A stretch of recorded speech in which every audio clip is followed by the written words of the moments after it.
Ce dimanche, 400 personnes étaient réunies à Carhaix pour soutenir les apiculteurs bretons. Cet hiver, la région avait perdu 20 000 ruches, un taux de mortalité hors norme. L'État a annoncé fin juillet qu'il allait débloquer 3 millions d'euros pour le renouvellement des essaims. La Bretagne toucherait 100 000 euros, une somme insuffisante selon les apiculteurs de la région qui ont donc décidé de se mobiliser. Juliette Roger était sur place. Trop, c'est trop. Le cri de colère des apiculteurs se faisait entendre ce dimanche à Carhaix. Le leur est celui des 400 personnes venues les soutenir.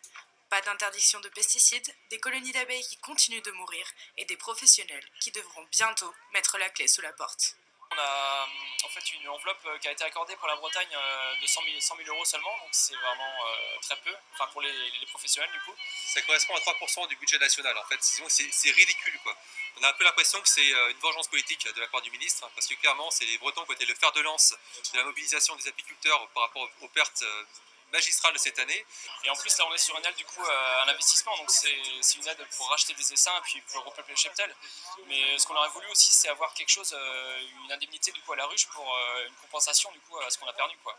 Même si les abeilles sont en première ligne, ce combat écologique contre les pesticides est bien plus large. Les slogans résonnent, le bio n'est pas une mode, c'est un projet de société. Les abeilles, malgré l'actualité triste en lien avec ces surmortalités, permettent d'être un support pour pouvoir mettre en évidence et finalement tenter de mobiliser et de réunir sur une même ligne tous les gens qui se sont concernés par ces problématiques.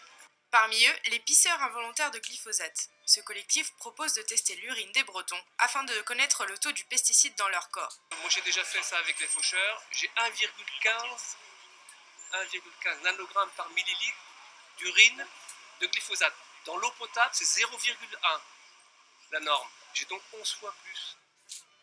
Ce serait intéressant d'analyser l'urine de mon bébé qui a 4 mois, qui pour l'instant n'a bu que du lait maternel, donc d'une mère qui mange, on va dire 90% bio. Donc je suis presque sûre que même elle doit avoir sûrement du glyphosate dans les urines.